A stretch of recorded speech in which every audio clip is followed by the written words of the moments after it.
Good morning. I call to order the annual Multnomah County Budget Hearing. I am Matt Donahue, Chair of the Tax Supervisory and Conservation Commission. I welcome you to this hearing. The TSCC is a community oversight commission established by the Oregon legislature over 100 years ago. The commission oversees the budgets of all TSC member taxing districts and annually conducts a thorough budget review and certification process. Additionally, the TSCC holds public budget hearings to engage with district leadership and provide additional opportunity for public comment before budget adoption.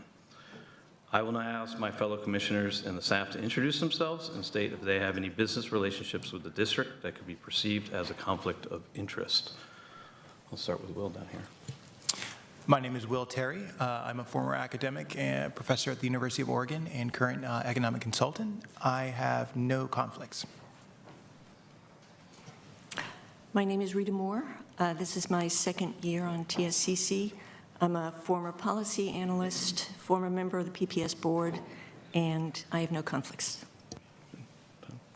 Good morning. My name is Todd Burton. This is my third year on the commission. I'm a former finance officer for a handful of jurisdictions here in the Portland region, including within Multnomah County, and I have no conflict of business. Good morning, Eric Kavarston, my rookie year on TSCC.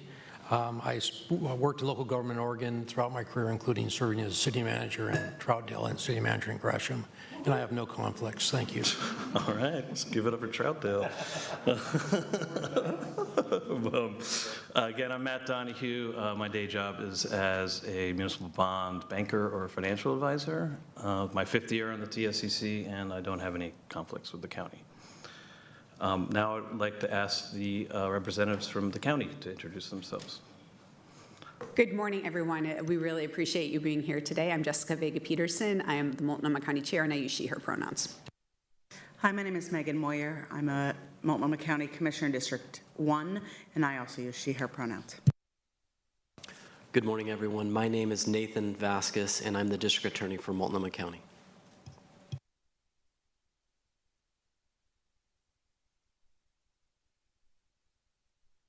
Good afternoon. It's Commissioner Jones-Dixon representing District 4, good friend of Mr. Kavarston. Good morning and welcome. Good morning. Shannon Singleton. My pronouns are she and her. I'm the Commissioner for District 2, which is Northeast Portland, as well as the city of, oh my gosh, Maywood Park. It's Friday. Good morning, all. It's good to see you again. Julia Brim-Edwards, Multnomah County Commissioner, District 3, East Portland. Thank you so much. Didn't mean to make that a little awkward there, but that was great. Staff, introduce yourselves, please. Hi, I'm Allegra Wilhite. I'm the Executive Director with the TSCC. And I'm Brittany Abiari, the Budget Analyst with TSCC. Thank you. We would also like to acknowledge the county's receipt of the fiscal year 2025 adopted budget book. And now we will hear introductory remarks from the county, after which we will hear public comment. Good morning, everyone. Again, thank you so much for being here today. I have really brief remarks. I have a lot of questions that I want to make sure that we get to. So I just wanted to give a huge thank you to the county departments for all of their work on helping provide responses to these questions, doing quick turnaround time, and want to thank you all for the role that you have doing this work to allow us to have a public, transparent, and financially secure budget process. So thank you all so very much.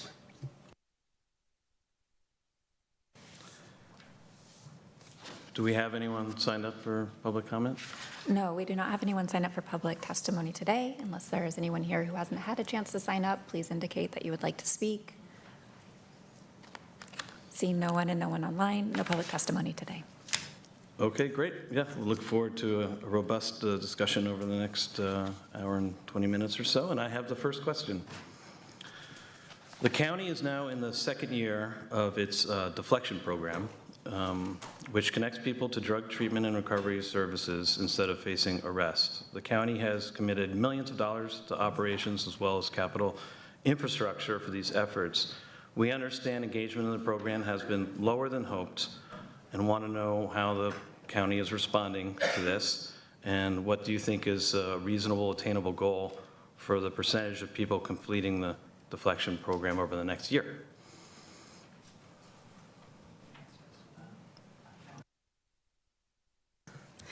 Okay, I'm going to talk about you, if that's okay. You can chime in here. Thank you for the question. So the deflection program was established to strengthen, and it has strengthened vital partnerships across law enforcement, the justice system partners, community partners, and behavioral health providers. The capital outlay by the county was instrumental in the program's launch and the Pathways Center's opening. And the Criminal Justice Commission's funding makes ongoing operations possible. Initial estimates projected between 300 to 800 participants a year. Year one saw 520 unique individuals referred, with 325 engaging in services, a 65% engagement rate, exceeding the state average. Ultimately, 29% successfully completed this program. The district attorney has made changes in January of this year. I'm going to briefly describe them, but I'll defer to the district attorney if I have them wrong. The deflection window was extended from 30 days to 90 days.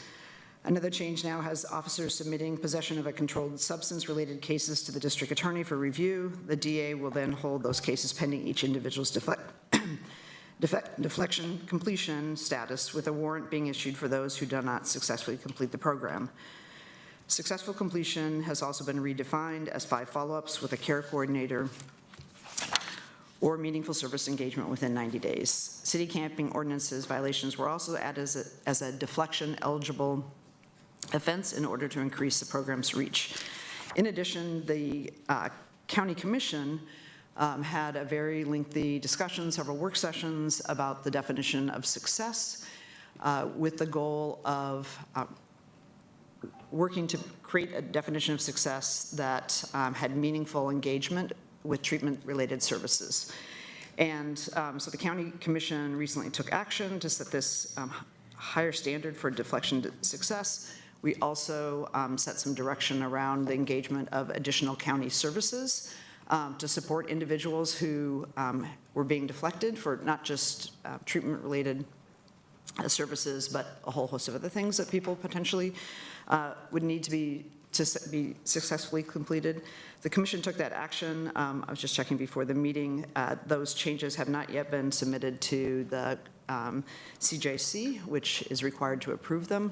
But again, we're building off of learnings from the first year and the data that we received, and how do we, with the goal of really making sure that we're giving individuals who are in this longer deflection window now from 90 days, more opportunities to access and engage in treatment-related services.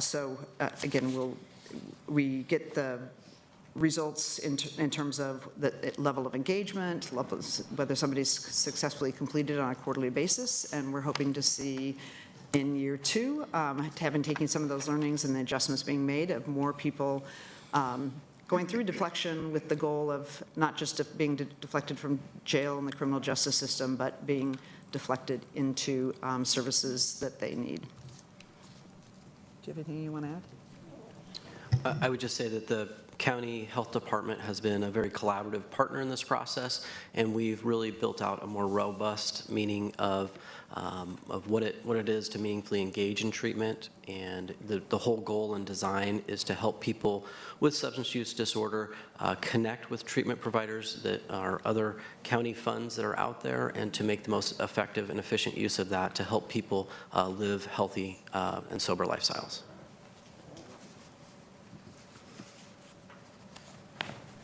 Last year, you shared with us that you were working on a regional needs assessment with OHSU and had hopes to develop a tracking system with live information about treatment bed capacity across the region. What is the status of that needs assessment, and have you made progress on a live tracking system? Do you have that part of your response as well? Yeah, so the Oregon Behavioral Health Coordination Center system provides a centralized real-time review of inpatient behavioral health bed availability across participating facilities in Oregon. It's currently operational, and it shows available beds by care type. Care teams can coordinate more effectively across organizations.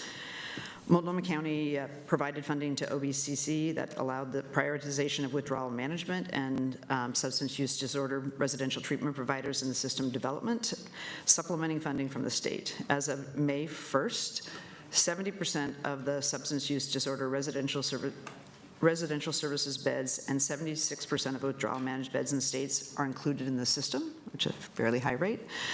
The beds in the system for these services includes beds from 10 Multnomah County service providers. So we're on the road. Just in terms of tracking, so you're tracking on the deflection centers, the people who end up engaged with the services that are providing. Do you also track the people who end up back in the jail by not engaging and being rearrested? So, do you want me to take this?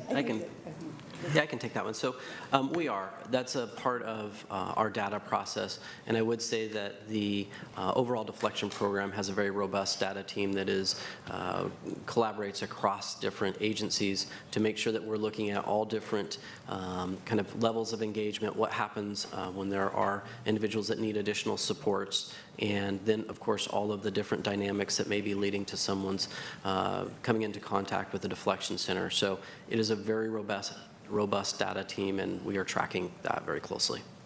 Great, thank you. If you don't mind, ask a follow-up. In terms of your definition of success, you've elongated the period. The 5 visits would be 5 follow-ups, excuse me, would be sort of part of the definition of success.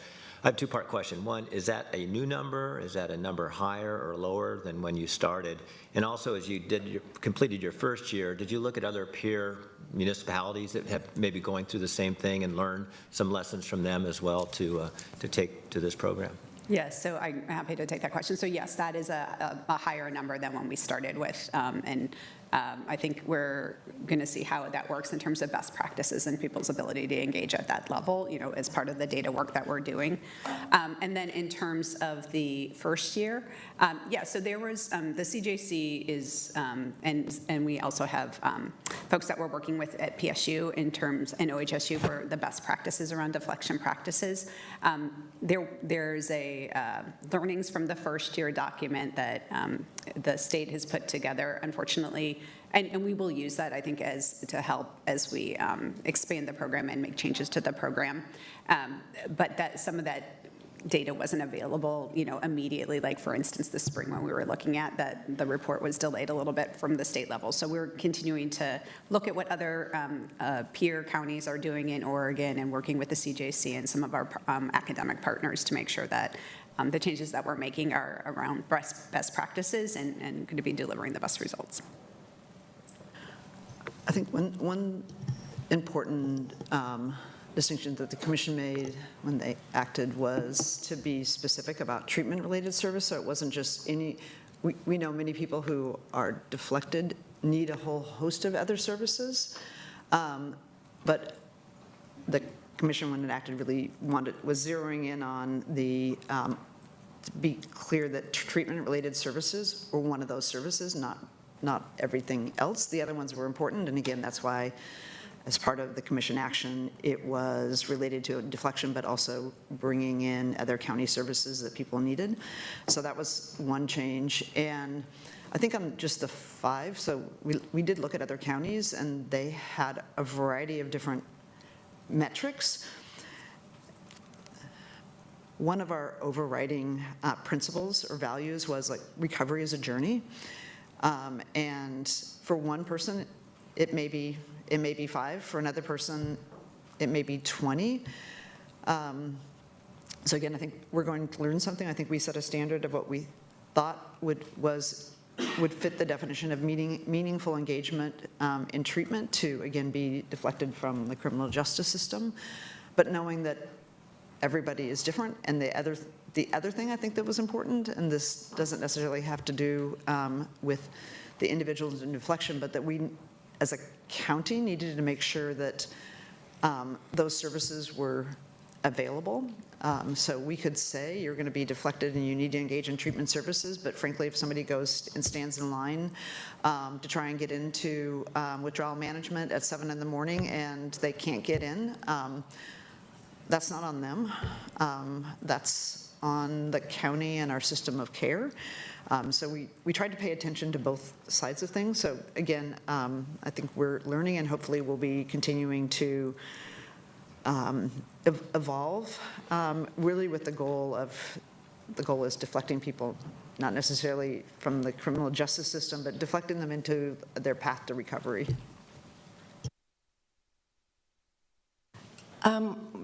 So I want to follow up to that. Are you tracking how many people seek treatment but are not able to access it because of lack of capacity?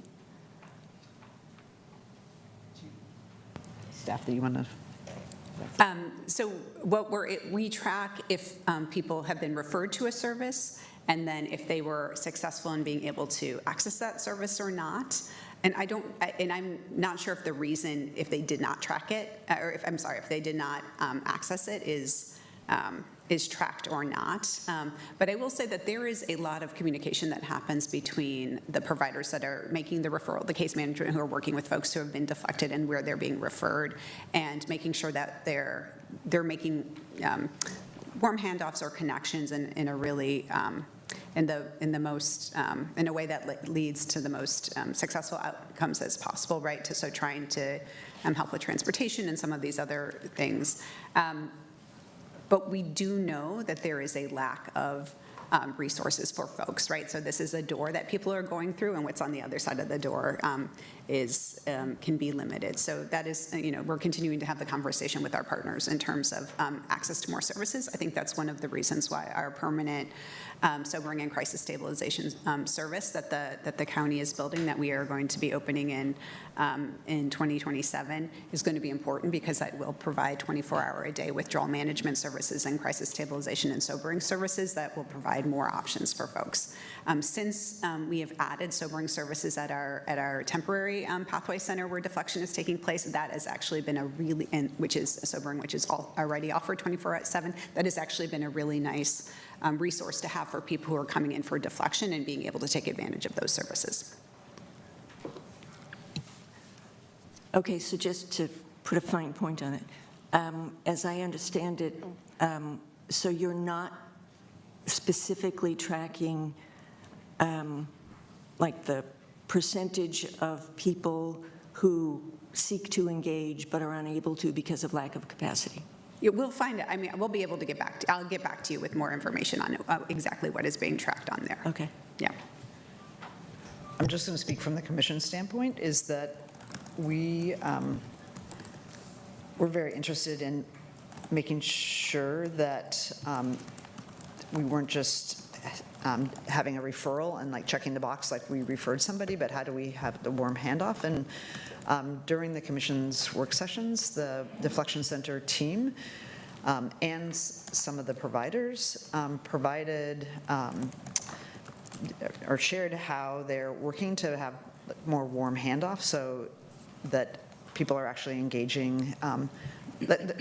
We want people to be successful, and we want them to be able to meet the standard of and getting the access to the care. So really, how do we not just check the box that they got a referral, but that they're actually getting into withdrawal management or whatever their specific service they needed.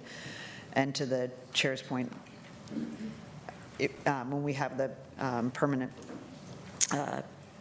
sobering and crisis stabilization center set up, which is just a couple blocks from here. We have the city permits, we have the money, it's being constructed, but literally that's where the deflection services will be, and they'll be sobering, so people in that 24 hours people can sober up, but also there'll be withdrawal management beds. So literally this issue of, well, we know they should be able to go to the other side of the building, which has a different set of standards, different set of services, and go into withdrawal management if that's the service that they need.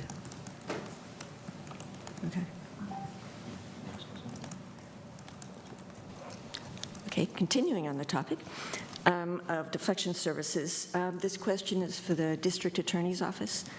In January, you announced the office may start pursuing prosecution for those who do not meaningfully engage in treatment within 90 days. We're now 5 months later. Have you pursued criminal prosecution against any who have engaged in treatment? And if so, how has this policy change influenced the number of individuals successfully completing the program? Well, first, I'd like to thank the members of the Tax Supervision and Conservation Commission. Thank you for your role in promoting transparency, accountability, and sound financial stewardship in overseeing local government budgets, including Multnomah County, but really supporting tax districts and complying with Oregon budget law, across many departments. I appreciate the opportunity to be here with you this morning, and thank you for that particular question. I made these changes to how my office would handle deflected cases because I deeply believe in the goal of deflection and in treating substance use disorder with compassion and a focus on recovery. At the same time, I became concerned that too many people were not engaging or cycling through the program without meaningfully connecting to treatment or without the long-term supports, which was really counter to the intent of the legislation that created this very program. For me, compassionate accountability means meeting people with empathy and supporting them while creating clear expectations and accountability. And then, of course, having stronger pathways towards recovery and stability. The changes were intended to strengthen the connection between the initial deflection and then sustained engagement with treatment and support services so the program could produce more meaningful and lasting outcome for participants and the community. Right now, it's too early to tell the precise extent which these changes have altered the program's trajectory. Entries into deflection were really kind of slow in January, and that was the result of police resources being pulled in a lot of different directions in January. We have had only a small handful of individuals during that initial period that went through deflection and then got to the 90 days mark. And so we're just now kind of getting our first batch of individuals. We received those from the health department last week. These responses covered really the first couple weeks of entries into the program. And of course, I want to be very clear on this point. While this data set it's too small to draw a statistically significant conclusion from, we are very excited by what we're seeing. We had 9 individuals, and of those 9 individuals that were on report, 6 successfully completed by repeatedly engaging with care coordination services at the Pathway Center. So we had 6 of the 9. For the 3 that did not complete, this week my office filed charges against 2 of them. The 3rd had evidentiary problems, and that case was declined. My office has worked with the court, and we've created a document and a docket and a procedure for those individuals who do not successfully meet on that first attempt at deflection. These individuals will obtain legal representation and have an opportunity to rapidly resolve their cases with another chance at treatment. Under the second time where they're trying deflection, it will have the supervision of the Department of Community Justice. This is commonly known as the conditional discharge under the statutory framework of deflection. Again, I made these changes because I want the program to be successful, and that means more people getting access to services and supports that they need. I'm committed to continue to work with the board and leaders across the county on additional changes to make the program as successful as we all want it to be, including in trying to increase capacity in the program. Would these prosecutions be going through the drug court? The term drug court, it has a kind of a long history to it, and we often would refer to that as our stop court. It is not as what I would call robust as what was formerly the stop court.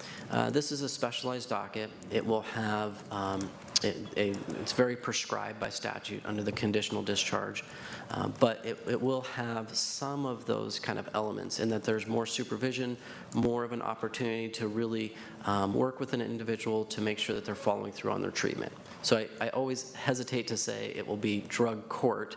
because of the traditional definition of that, but it is something that definitely is more akin to that than just the standard deflection.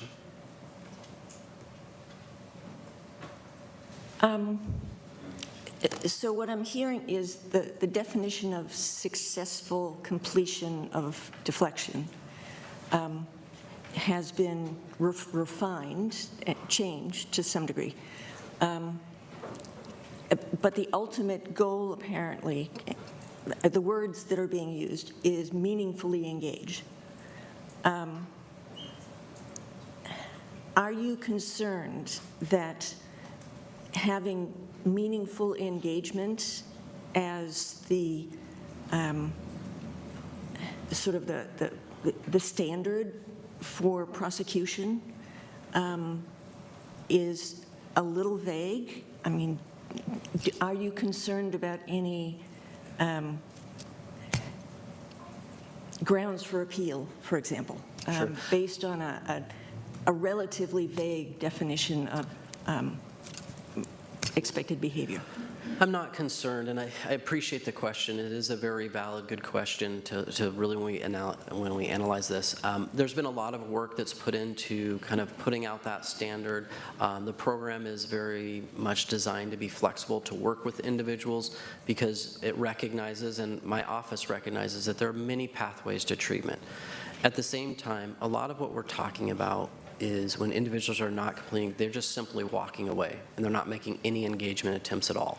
So the divide between who is successful and not successful is so wide that this is not one where there's going to be kind of really nuanced discussion around were they on the line or not. It is really a program that is designed all along the way to help people get into treatment, to help them really start their journey in that field. So it's not a concern I have right now, and if it comes up, we will deal with it. That's a part of our everyday work at the District Attorney's Office, and we'll be prepared for that.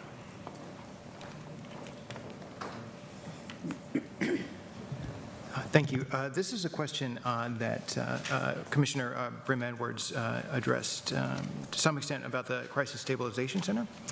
And the question is, so the county is working on a permanent sobering and crisis stabilization center. What is the timeline for completion of this project?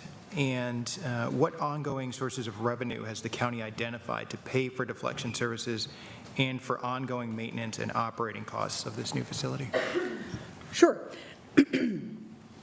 So we're renovating a new 25,000 square foot facility, which has two designated functional zones. One is a sobering area, which serves up to 24 hours, and will have 18 patient stations, including 4 private rooms. And the other side is withdrawal management area for up to 1 week of care, with 29 patient stations.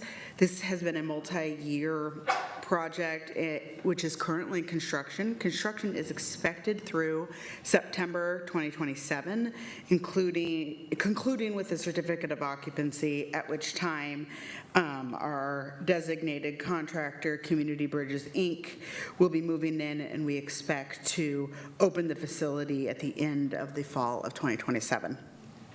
As for the ongoing funding streams, sustainable and permanent funding for the Sobering and Crisis Stabilization Center will involve diverse funding streams, including the state of Oregon, which has designated an ongoing $6.67 million for operating, which is the deflection side. Excuse me. As well as the city of Portland, which has made a commitment to the county of $1.9 million annually, with $1 million included in the current fiscal year.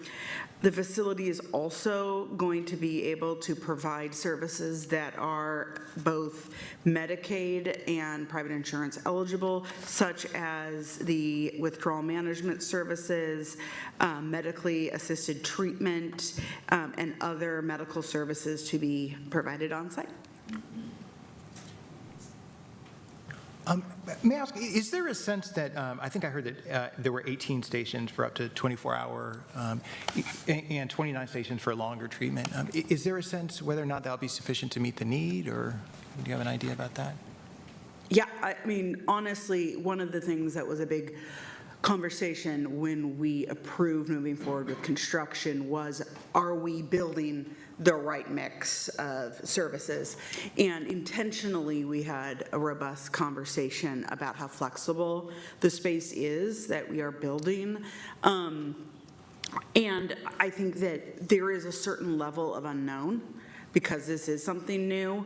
We certainly know on the medically assisted detox that there is unmet need in the community. This going to a revolving 24-hour intake is such an important improvement for what the community can currently access.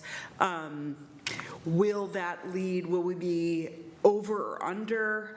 You know, I think we really tried to hit the right number with the information we have. I think it will be sufficient. The sobering, I think, is a question that also is going to take continued evaluation. A lot of these plans were made, you know, before we really had deflection, you know, and what exactly we're going to, you know, I think sobering, how we define what sobering services are. You know, I think traditionally people think alcohol, and I think we know that our mix of clientele is going to be a little bit different than that, and how those services look. So we are intentionally going into this with wanting to have the flexibility with our provider and our services to flex so that it's the right mix for what we're seeing coming in the door. That's excellent. I guess what I was getting at, more so than the optimal mix of stations and their dedicated uses, is there a sense that this facility is going to be enough? I mean, I don't know much about this, but 18 sounds like a low number to me, frankly. Well, I think, do you want me to answer, or do you want to answer? Go ahead. I mean, I have an opinion. I don't know if it's shared by everyone. I think it's actually too high. And the reason I think it's too high is because the goal is to transition people into medically assisted detox and not be spending a revolving door of people sobering up and headed out, also based on our utilization of our sobering stations.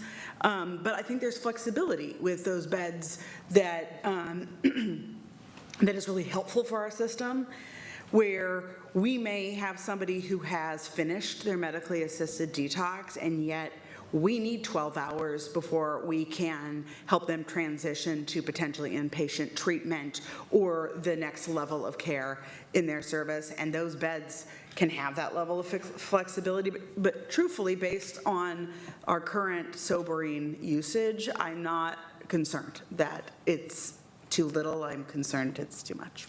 And thank you, Commissioner Moyer. And the only thing I would add is that for sobering like deflection, the barrier right now isn't the number of resources or seats available or beds available, where we're talking about the 18 patient stations.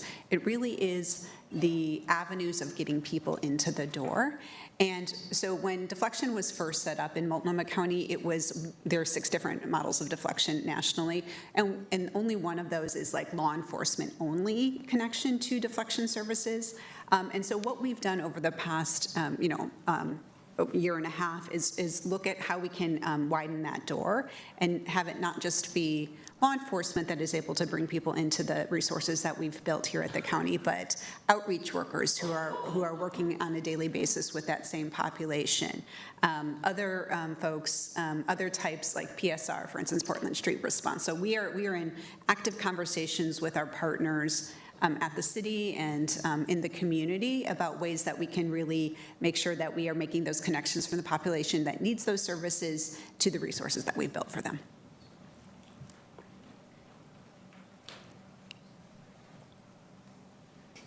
Okay, I'll try to make this short. So if you have determined that the real barrier is the entry points, how are the services related to those entry points how do they fare in the county's current budget and the city's proposed budget? I'll try to answer the question, but if I'm not getting exactly what you're looking for, let me know. So we, right now, for deflection services, we have dollars from the state that are allocated to our deflection center. We are also, like for instance, for some of the permanent facilities, we're also adding additional general fund dollars to help support that work going forward. Traditionally, for sobering services, from 2019 and prior to that, the city was the sole funder of sobering services. And so when the sobering center closed, those dollars were put aside, or weren't needed for that. And then the work of sobering transferred to the county. So right now we are expecting and budgeting the $1.9 million that the city had traditionally filled to help fund that going forward. Thank you for that. Yep. That's not what I was trying to get at. I'm imagining that the entry points for people to take advantage of these services would be things like homeless shelters and yes. outreach workers Yes. and PSR. Yeah. But my understanding is that some, if not all of those programs are going to be cut to some degree. Is that not accurate? So there are, so we have contracts with some of our providers to specifically do this type of work, and we're funding some of those. We're still going to continue to have, for instance, the bike patrol in downtown for PPB to do that work. There are cuts, though, to our homeless services department budget. On our side, that is, just based on the budget realities that we are taking haircuts on a lot of different areas. Some of the work that has been happening, though, alongside that is to really coordinate better with the outreach that is happening, both through the different outreach that's happening at the county and the outreach that's happening at the city, so we're better able to utilize the resources that we have and leverage the work that's happening to get people connected. I think we've also had conversations about expanding, those like PSR, for instance, Portland Street Response is another avenue of coming into there. And yes, there are budget realities, but I think the mission and the work that the people who are doing this work are still about trying to connect people to resources that have, set them on the path to health and stability and deflect them away from our criminal justice system. Thank you. Maybe I can just add something also. Like Portland Street Response was not allowed to transport individuals, so that we've been working with the city to overcome that, because that's one of the natural things. But also the sobering center originally was set up as envisioned, like most of the other sobering centers across the country, where there was like in-house capability to transport people, so it actually wasn't law enforcement. And that capability hasn't been built, but I do know that PSR, CHAT, and other providers have gone through been invited into the current Pathway Center to understand what services are available so they can transport. So, but like I say, initially the original plan for the sobering center was that in-house capability, so it's actually not a law enforcement action. Obviously with deflection being added, law enforcement is dropping off, but that wasn't to be the primary point of contact. It was connecting people to a sobering service in a non-law enforcement way, because frankly, being intoxicated generally isn't a crime.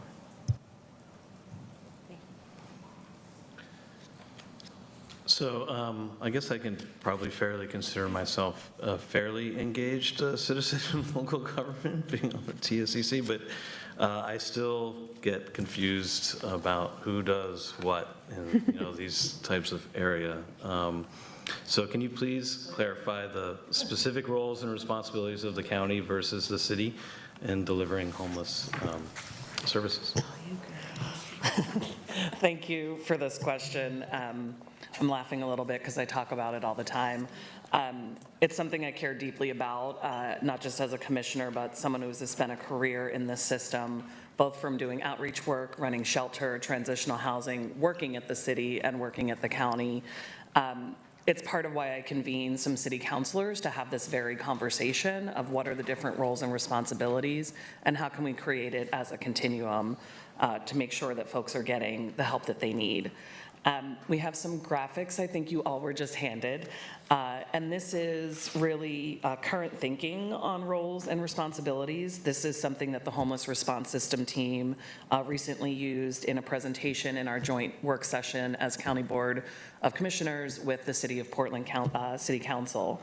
And as a reminder, that team, the Homeless Response System, is a collaborative effort between the City of Portland and Multnomah County. I would say on paper, mostly those, but we also have Health Share, City of Gresham, other partners at that same table. So this first graphic at the top of your page shows the different types of services. So at the top you'll see outreach. There is outreach that the City of Portland does, and then there is outreach that the county does. They're a little bit different. The teams have worked together to define what is different about those. So some are housing focused case management, some is our street medicine, and some is more related to camp removals. And then you'll look down below that and we have that continuum from eviction prevention through housing development.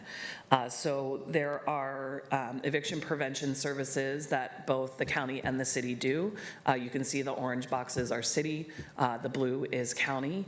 I convened an eviction prevention work group that will be bringing forward some recommendations in the next week or so to really help clarify that. Providers don't love that we have a bifurcated system, and so there's some recommendations to consolidate certain activities at the city and other ones at the county, so that will be forthcoming. And then the public space management activities in particular is the City of Portland responsibility. And so this is where you'll see some of the work that they do on the impact reduction team, and then our day centers. Both city and county have day centers that operate. I know not everybody agrees with me. I actually think the overnight only shelters are also a public space management tool. They are under the shelter umbrella, but the 24/7 shelters is really where it's about the services and getting people connected to that path towards housing. And then you'll see the county does the primarily housing placement.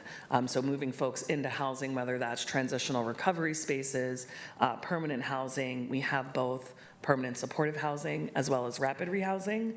And then we have those ongoing support services that happen once somebody is placed into housing. And then you see the city is squarely in charge of all the housing development. So when we think of whether it's acquisition, preservation, or new development, that's the city. Inclusionary housing, all of the permitting is the city. And any of the planning development is really largely the City of Portland. And then I think I covered all of those. Your figure at the bottom, the second figure, is a bit of the funding and how the funding flows. So this one is federal, state, as well as federal and state dollars come to the county. State dollars come in as primarily formula funding through our Community Action Agency. Then we have the federal dollars that primarily come in as part of our Continuum of Care grant. So that's all of the, when you hear us say the HUD, COC, NOFA, that's what that is. Those are usually, they're both rapid rehousing and permanent housing. There's likely a shift with this administration to more of a transitional recovery housing. So the team has been working on a plan to make sure that we don't lose capacity there and just shift those grants to transitional programs while maintaining our other permanent supportive housing. And then additionally, the Metro SHS dollars come into the county, and we have a funding relationship with the City of Portland as well as the City of Gresham. So there are dollars that flow from the county into the cities, and then with the City of Portland, there are some dollars that in the past have flown from the city into the county. So I know that's still not super, it's not unconfusing, but at least we have a chart that makes it a little more clear and easy to follow. Thank you for bringing a chart. Absolutely. If I had just said all of that, it would still be very confusing. And thank you for the color coding. That is really informative. I will shout out Jillian and her team because that is all them. I'm curious, And the relationship between the county and the city on housing development and housing placement, it's been in the news a lot, as we know, a lot of potential housing not becoming available. How do your teams work together between the development side and a lot of the agencies that work with the Bureau of Housing and your placement? So they work together in a couple of different ways. We've put together funding stacks where the county has put service dollars and rent assistance dollars into new development so that we can create permanent supportive housing. And then when we look at some of what I think you're referencing is the vacancies that we've had in the affordable housing, I will just say part of the challenge there is it's not always an income match. A lot of our households make far too little to live in the apartments that are actually available. And so there is some work happening to look at, do we have to put some subsidies into those apartments so that we can bring down the rents and people can actually afford them to move out of homelessness? A lot of that kind of connection work is happening through Housing Connector. So both county contractors as well as city are looking at, which is a platform where you can see vacancies and find matches for people. But again, the biggest challenge we're having in the moving folks in is the lack of income that they have to be able to afford the rent for the long term.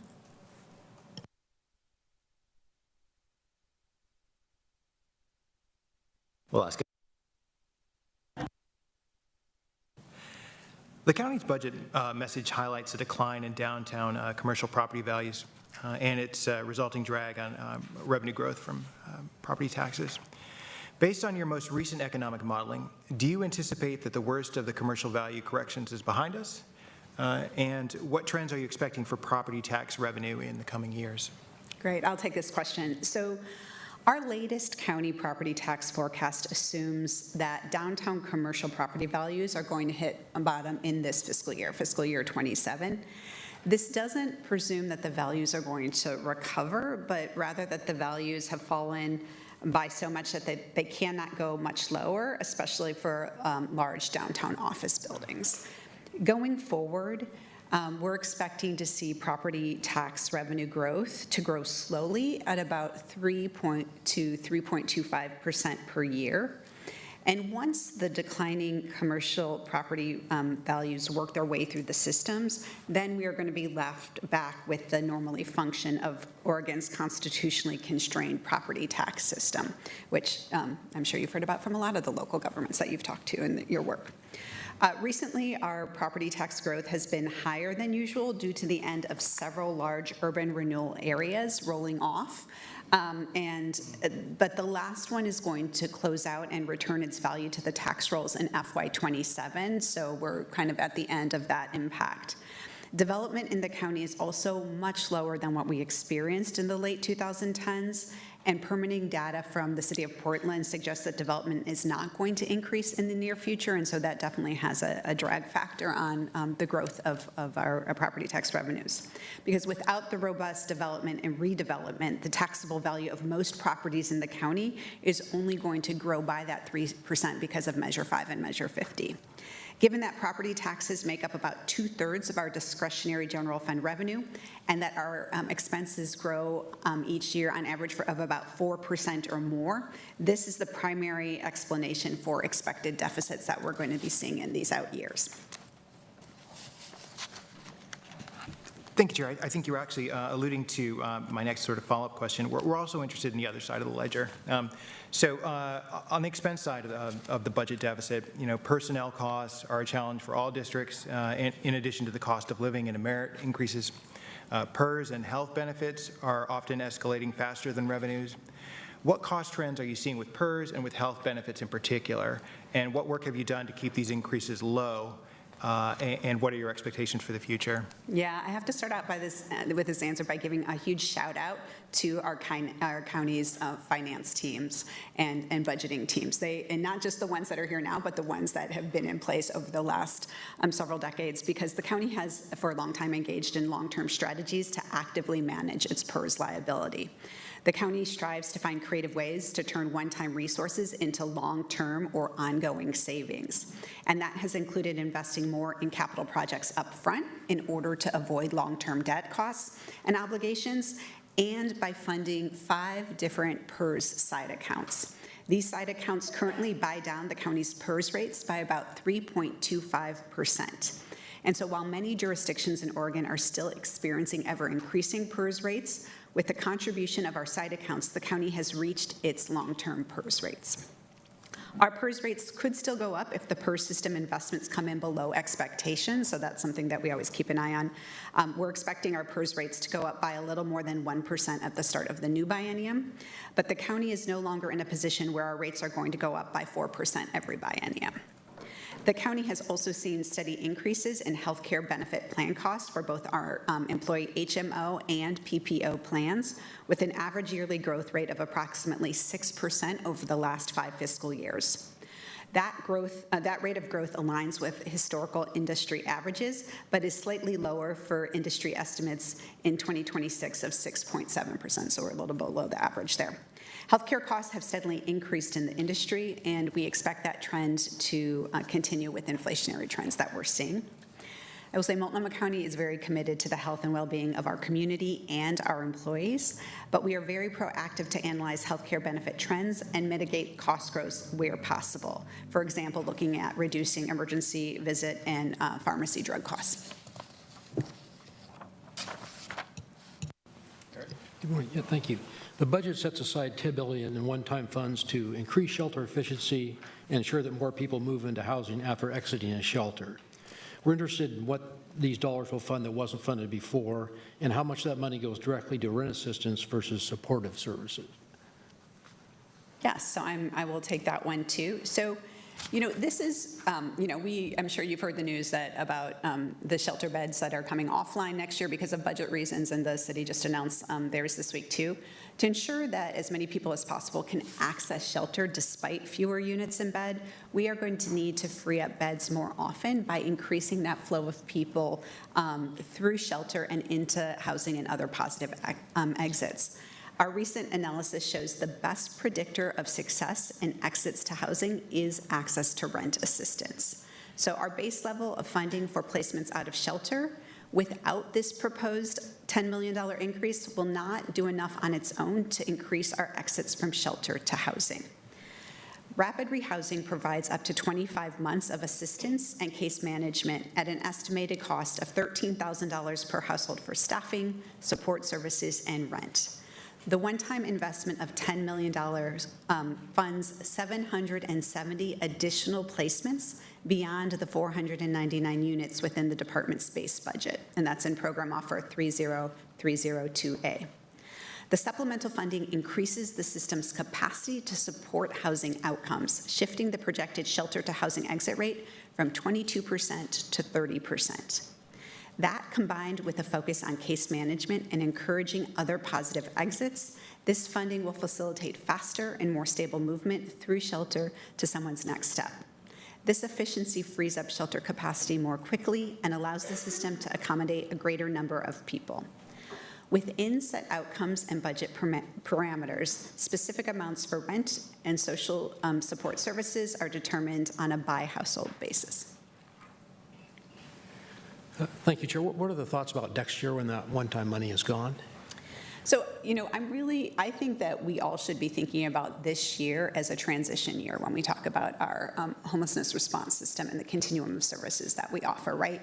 We have like even in my time as chair in the last 3.5 years, we have really gone from having surplus funds that, we didn't have even the capacity in our system to really get through efficiently to a place where we are reaching a new normal of ongoing supportive housing service measure dollars. And I really see this next year as adjusting for that. I think what this one-time only investment does is gives us an influx of dollars to help make sure that we are able to more efficiently move people through our system onto a more stable permanent housing situation.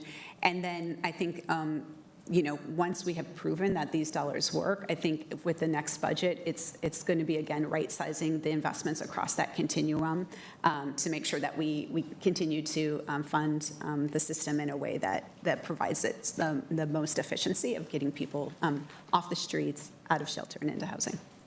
Thank you. Like my colleague Matt here, I'm always amazed at the range of services in the portfolio of the county as well as the city and the challenges you have with what you're trying to deliver for services in the county. I want to talk about preschool for all. We understand the technical advisory group for preschool for all has recently met and is recommending no indexing to the current tax rate and to pause on 2027 scheduled rate increases. How do these recommendations impact the board decisions on preschool for all, and do you agree with them?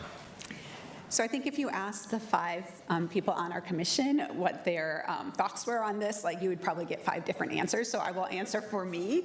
I'm really grateful for the work of both the Technical Advisory Group and the PAG, which is the Policy Advisory Group, and all of the volunteers who lent their technical expertise by spending nearly a year diving deep into our Preschool for All program. This information and the recommendations provided by the TAG and the PAG are going to be really helpful resources as this board continues to discuss the future of Preschool for All this summer. So we have planned board discussions and work sessions around Preschool for All planned once we finish our budget work with an eye to taking board action this summer. The ballot measure that voters overwhelmingly passed in 2020 to establish Preschool for All included language that an advisory group would be formed in part to determine if a 0.8% increase in the marginal tax rate is necessary to fully fund the program. Their recommendations of the TAG are going to be taken into consideration alongside additional data and analysis by the county's Preschool and Early Learning Division. Preschool for All's future planning is really built on some key assumptions, key program assumptions. So our PEL staff, the Preschool and Early Learning staff, have monitored available data regarding the key assumptions each year and update them as possible.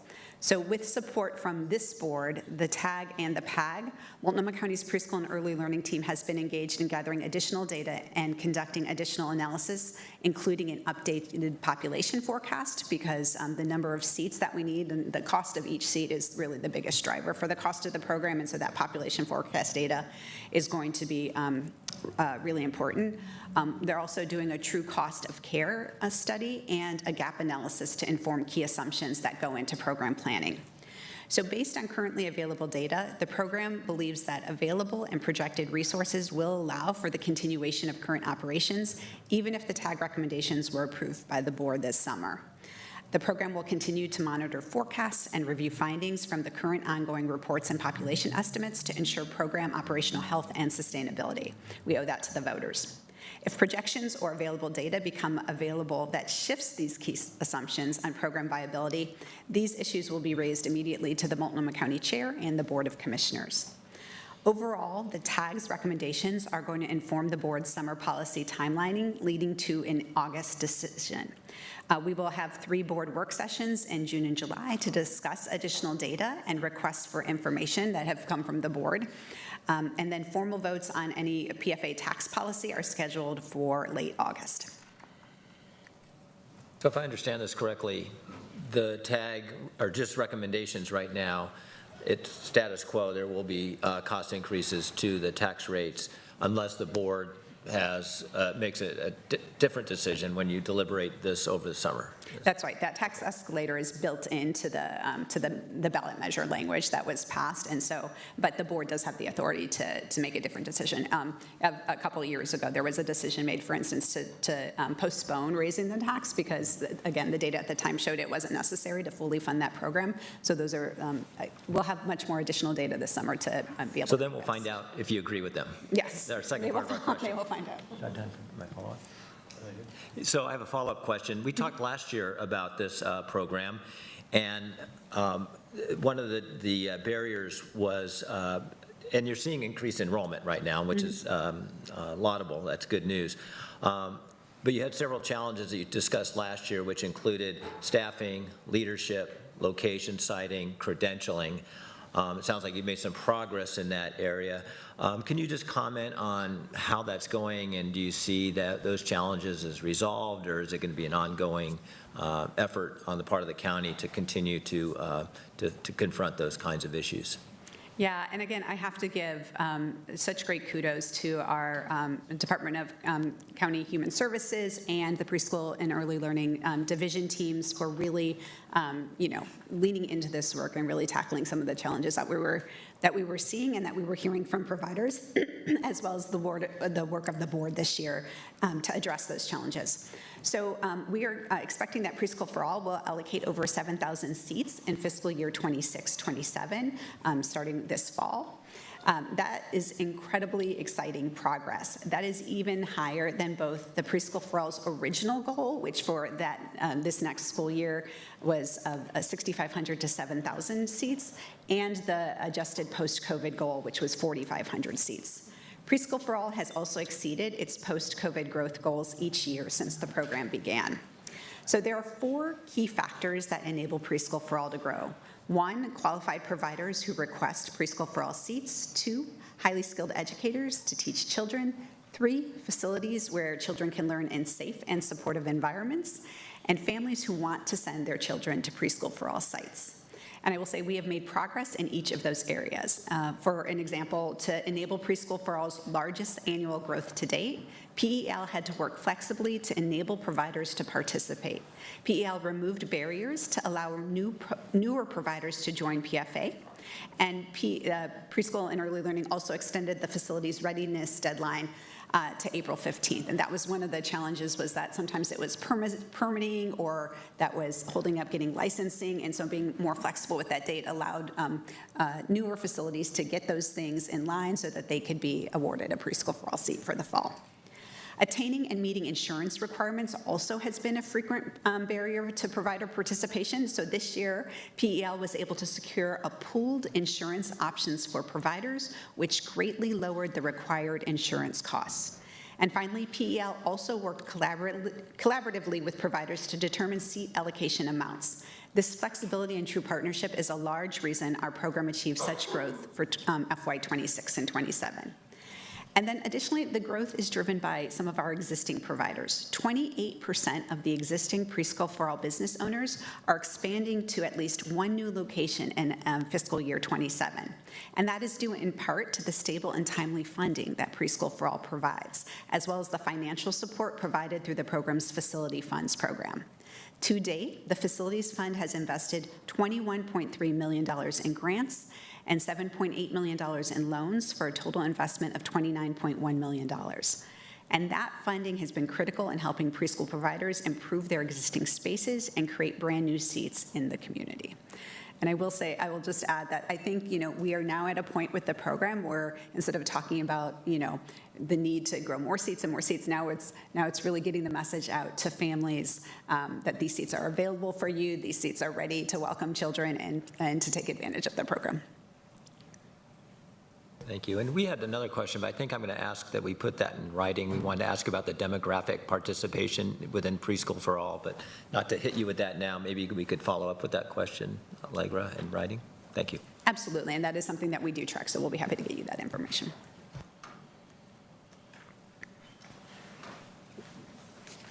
Thank you. Could you report how the county addresses emergency management in the budget? And as an example, we're interested to hear the latest on the earthquake-ready Burnside Bridge project and understand that federal funding might be in peril in that and what other options you might be exploring. Thank you. We'd love to. Thank you, Mr. Varson and board, for the question. We focus as much as possible on our core competencies, such as plan updates. We maintain over 40 plans covering a wide range of topics, from natural hazards and wildfires to severe weather and earthquakes. Training, internal and external exercises, community outreach activities, emergency response preparedness, including sheltering with our partners in the County Human Services, DCHS, Homeless Services, HSD, outreach program support, county coordination, including regular county readiness meetings with other departments within the county, and regular meetings with our external partners, such as our other jurisdictions or faith and community-based organizations, and many other activities. Unfortunately, we anticipate all of our programs being impacted by the 26% staffing reductions in fiscal year 27 or 2027 budget proposal, with overall activities being diminished by approximately 15 to 20%. For example, this year we conducted 48 community tabling and presentation events, and next year we anticipate that number being reduced to 40 or less. To your question, the earthquake-ready Burnside Bridge EQRB project is on track for hitting the 60% design during fiscal year 2026. However, there's not enough funding at this time to go to construction. The county will pursue federal funding when the federal environment becomes more favorable. In the meantime, the county will use fiscal year 26 or 2026 to complete the 60% milestone. During fiscal year 2027, the project team will review and address comments on the 60% design, develop pickup plans for the future when the project is ready to complete the design of the project and move into construction. The project team will also work with the Federal Highway Administration and the project's contractor to do an updated risk-based estimate of the 60% plans, and we'll wrap up work on the current project phase in early 2027. The goal is to move towards having a construction-ready project when federal funding does become available. In the meantime, the county will continue to work on critical capital maintenance to keep the other bridges functioning. You're welcome. So we have an election in November, and I'll have to pardon my ignorance on this. You're moving to ranked choice voting in November, and I assume that includes both the county commission races as well as the county chair. Is that correct? That is correct. Okay, thank you. Ranked choice voting is new to voters. We had the City of Portland's ranked choice voting 2 years ago, and they'll have another round. Have you taken any lessons from the City of Portland's experience with ranked choice voting that you're applying to the county's ranked choice voting process? And one of the questions was, it seemed to confuse voters, and the evidence was there was low participation rate in the City of Portland's races because of some confusion by voters of what to do. And so I was wondering if you'd just comment how the county is preparing for ranked choice voting. Yeah, it's a great question. Shout out to our elections office. They're the best here in the state. In polling immediately after the November 2024 City of Portland RCV or ranked choice voting election, 91% of voters reported that they understood how to fill out their ballot. This was additionally reflected in our own analysis of ballot data, which showed low levels of voter error in ranked choice in RCV contests. Owing to this, we plan to largely use the same ballot design for Multnomah County positions. We will, however, be making small but meaningful updates to the ballot instructions to provide additional clarity on how to avoid mistakes such as overvotes and repeat rankings. This includes updating graphics and modifying language on the ballot based on voter feedback.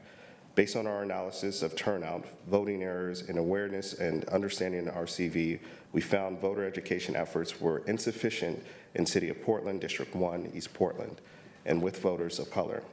Moving forward, we must ensure equitable access to education and outreach for voters in District 1, all voters of color, and for voters in other precincts who had higher levels of voting errors. This includes many parts of East Multnomah County. To ensure all county voters are prepared to vote using ranked choice voting, we are expanding our RCV voter education efforts thanks to the board's amendment or giving funds for that outreach effort, and specifically targeting voters in East Multnomah County. Outside of the City of Portland, where voters have not yet experienced voting with an RCV ballot. Ranked choice voting created an additional workload on the elections office operations.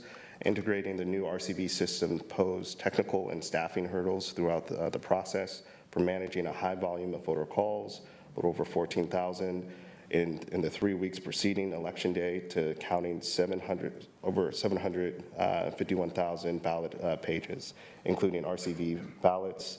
In summary, administrating RCV alongside a standard election process requires more staff time and resources, which we're considering as a board. Any follow-up questions? Yeah, can you give some examples of the outreach that you'll be, what the county will be performing for particularly the new voters out in East County, but in the county-wide countywide as well?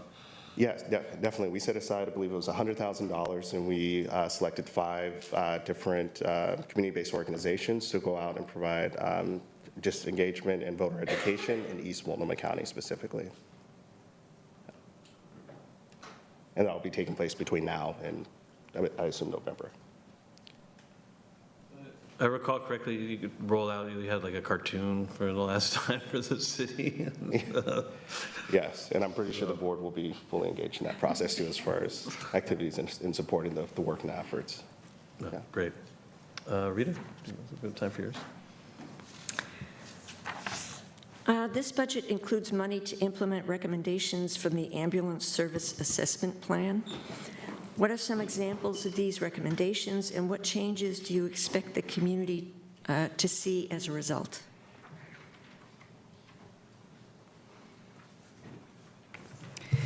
All right, the proposed 2027 budget includes funding to continue the county's assessment of our ambulance service plan, which is a state-required document that specifies how key features of our EMS system are structured within the county. In 2024, the county's EMS program recommended initiating a comprehensive ASP assessment, and the board allocated general funds to begin this process. This action followed persistent issues with contract compliance, changes in the EMS landscape, and proposals to alter fundamental elements of the county's plan, including an ambulance staffing change approved by the board in 2024. These all gave rise to the need to reevaluate Multnomah County's ASP, which was last revised in 2016. A core part of the first phase in this process was a comprehensive EMS system assessment conducted by a third-party contractor, Healthcare Strategists, and completed in the fall of 2025. There were 75 recommendations in the report covering a range of topics from EMS team assessed for each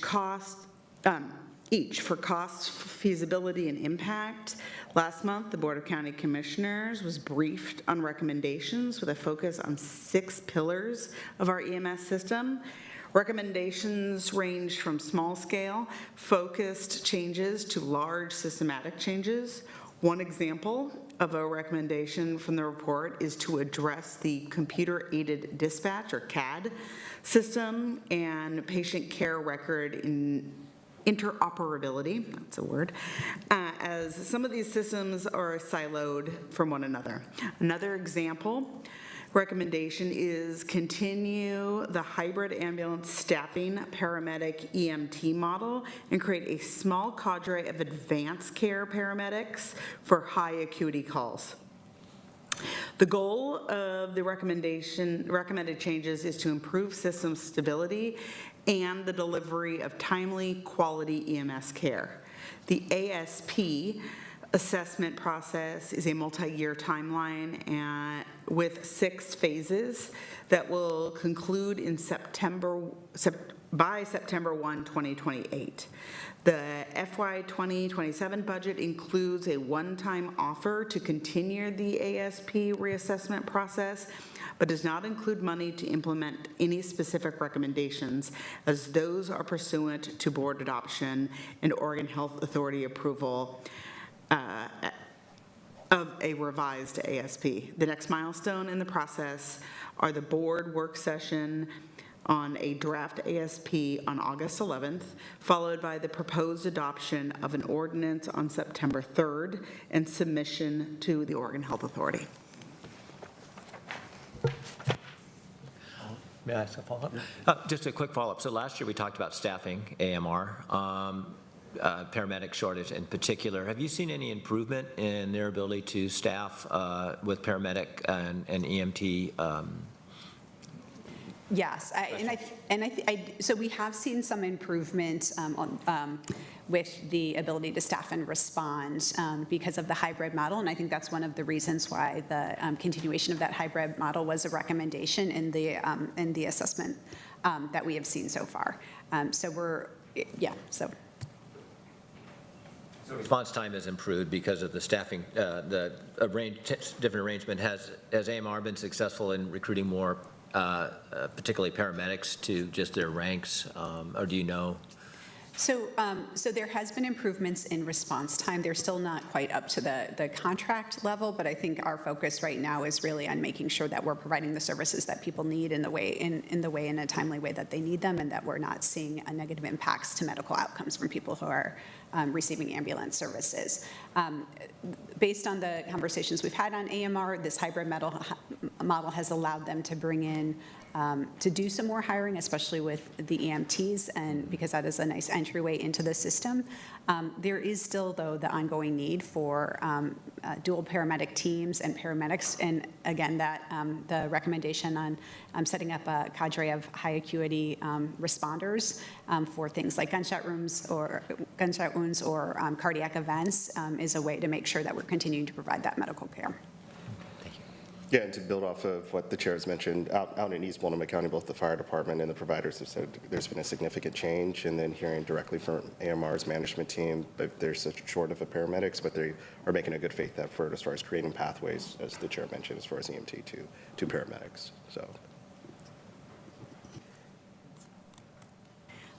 you mentioned the fire department as well, and the county ambulance service and the city fire department intersect on first responder emergency stuff. Have you looked at the proposed city budget? And there are some proposed cuts to the fire department. If those cuts go through, how would that impact the county's ambulance service plan? I can't speak to that at this time. I focus on East Multnomah County and Gresham, the Gresham Fire Department, but I can't speak to the Portland Fire Department. Yeah, I mean, there are, to my knowledge, cuts to the Portland Fire Department in the mayor's recommended budget, and I think that's going to be part of the conversations that they have there, at City Council as they approve the budget. What impact that would have on their ambulance response, I'm not clear on that. Well, thank you so much to the county commissioners for being here today and providing such thoughtful answers to our questions. As Todd alluded to, we are appreciative of the wide range of services that you guys are responsible for. Thank you for your participation in this hearing. Thank you. Yeah, you bet. So right now I'll close the hearing and open up a regular business meeting at for the TSCC. Do the commissioners have any additional comments on the budget? Nope. Allegra, you review the staff recommendations for the certification letter, if any? First, I'd like to comment on just how much of a pleasure it is to work with Multnomah County staff who partner with us not only during this very busy time of year for budget season, but also throughout the year. They are responsive, professional, and dedicated to providing a transparent and thorough budget, which I think we see through this process. We as staff found the budget estimates to be reasonable for the purposes stated and in compliance with budget law. Staff suggests no recommendations or objections to the fiscal year 26-27 approved budget. Great. May I have a motion authorizing the commission to sign a certification letter as recommended by staff? So move. I will second. All right. All in favor? Aye. Aye. Aye. All right. Unanimous approval. Thank you very much.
I call to order the annual Multnomah County Library budget hearing. This is going to sound a lot familiar to I think most of you in this room. I don't know if anyone's new, but in case there's a new person here for this hearing, I am Matt Donahue, Chair of the Tax Supervising and Conservation Commission, and I welcome you to this hearing. The TSCC is a community oversight commission established by the Oregon legislature over 100 years ago. The commission oversees the budgets of all TSCC member taxing districts and annually conducts a thorough budget review and certification process. Additionally, the TSCC holds public budget hearings, like this one, to engage with the district leadership and provide additional opportunity for public comment before budget adoption. I will now ask my fellow commissioners and the staff to introduce themselves and state if they have any business relationships with the district that could be perceived as a conflict of interest. And I'm going to start with the staff this time, since I almost forgot them last time. Oh, yeah, and if you go to a library branch, yeah, throw that in there too. I'm Brittany Abiari, and I'm the budget analyst with TSCC, and I'm fond of the Midland Library. That's where we hold our training, so we like that one a lot. I'm Allegra Wilhite. I'm Executive Director with the TSCC, and my closest branch is the Belmont branch, but I also am very fond of Midland because of our budget trainings. Good morning, Eric Kovarston. I currently visit the Hillsdale branch, but did work for the city of Gresham as a city manager 16 years and Troutdale for 8 years, so well familiar with East County services as well. Thank you. Todd Burton. This is my third year on the commission. I'm a former finance officer, budget officer for a handful of local jurisdictions within this region. Belmont Library, I'm very excited for it to be open when? I can't say that yet. Oh. This summer. Okay. Matt Donahue, as I said, yeah, the Hollywood branch is my branch. And I think since you're part of the county, we already said we don't have conflicts with the county. Do we need to restate that again? Okay, yeah, I don't have any conflicts specifically with the library. I may have an outstanding fine. But I'll pay it. It's a pleasure to be in this building and say I have no conflict with the county this time. Thank you. Yeah. My name is Rita Moore. I'm on the second year on the TSCC, former policy analyst, former member of the Portland School Board, and I have no conflicts, and I am looking forward to the St. John's Library reopening. And I am a formidable user of ebooks. Hi, I'm Will Terry. This is my first year on the commission with my colleague Eric. I'm a former analyst at the U.S. Congressional Budget Office and a longtime professor at the University of Oregon, and I'm now an economic consultant. My daughter and I, Artemis, use the Northwest branch. Will the library representatives introduce themselves and have any introductory remarks if you do? Great. Good morning, Chair Donahue. Good morning, Commissioners. Thank you for your service and being here this morning. My name is Annie Lewis, and I am the Director of Libraries for Multnomah County Library. Good morning, everyone. My name is Katie Shifley. I use she, her pronouns, and I'm the Director of Finance and Facilities for the Library District. Do you have any introductory remarks? Or? I do not have any introductory remarks. I'm ready to dive into the questions. Thank you. Do it. Yeah. Before that, I will now call any members of the public who would like to speak. Do we have anyone signed up for public comment, Allegra? Nope. No, no one has signed up for public comment. Okay.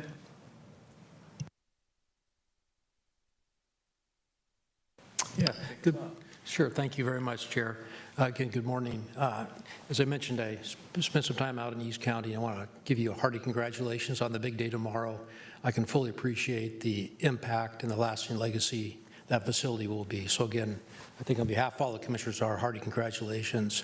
I'm just wondering from your perspective, you have this 95,000 square foot facility, a lot of amenities. How will you kind of judge, and measure whether that is a success or not? Thank you so much. We are absolutely thrilled to open East County Library tomorrow. If you don't have plans, please come join us. It's going to be an excellent celebration. We're really excited to welcome patrons into the doors. This building has been a long time coming. Our grand opening is tomorrow, and we're just excited for the community to get to experience this space. So our libraries, especially our new ones, are bustling. We'll share today some more information about some of those outcomes. But we've really seen our community embrace our new spaces, and I don't doubt that ECL, East County Library, will be the same. In terms of measurements of success, we measure the success of our new libraries using various metrics, some quantitative data and qualitative data. In terms of the data that we look at door count, so how many people are walking in the doors.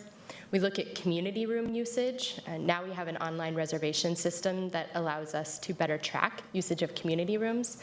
We also look at program numbers and attendance. So the library offers many events, and so we look at the number of folks that are attending those events. We also issue program surveys so that we can look at patron comments who attend events and their satisfaction with those events. We also look at circulation numbers, which includes the number of holds that people place, the number of checkouts, so how many books are getting checked out from the new East County Library, as well as the number of books that are getting returned, because that tells us sort of that usage. In addition to that, our Library Bond Program Management Office conducts a post-opening survey to gather qualitative information from patrons regarding their initial reactions to the new building. And so we'll do the same thing with the new East County Library. Additionally, because of the unique nature of ECL, and the sort of impact that we know it will have in the community, we have contracted with a local consulting firm, Eco Northwest, to conduct an economic impact study of ECL, and we expect that study to be completed in September of 2027. Thank you. Do you look at similar metrics for when you renovate or build a new facility? Do you look at similar kinds of things, or do you look more specifically at what some measures might be for those particular locations? Okay, I'm a little hard of hearing, and I was trying to follow on the reader board. Would you mind repeating? I think I got the question, but would you mind repeating just to make sure I understand it? I'm just in terms of the buildings, when you renovate or build a new facility, do you use the same metrics to evaluate those, the same kinds of things you're talking about, or do you look at each individual building facility and have some different separate ways you evaluate those? Yeah, we do look at similar metrics across our locations. So we are, as I shared, the metrics I just shared, we are using that across the board. Those are some of the metrics that we actually not only use internally to guide our own understanding of usage and impact, but are also metrics that we report to the state library. Those are tracked statewide and then actually nationally. And so it helps us understand peer comparison to peer libraries across the country. So we try to keep those standard. The economic impact study that we're doing with Eco Northwest is unique to East County Library, given the nature of that facility and the impact that it is anticipated to have. Great, thank you. Great, thank you. So next fiscal year, 2027, marks a significant milestone in the library system when you return to full operational capacity, including the Belmont Library, right? As part of the infrastructure updates, the district has adjusted the volume of materials that are available on site and then introduced new community services and technology access.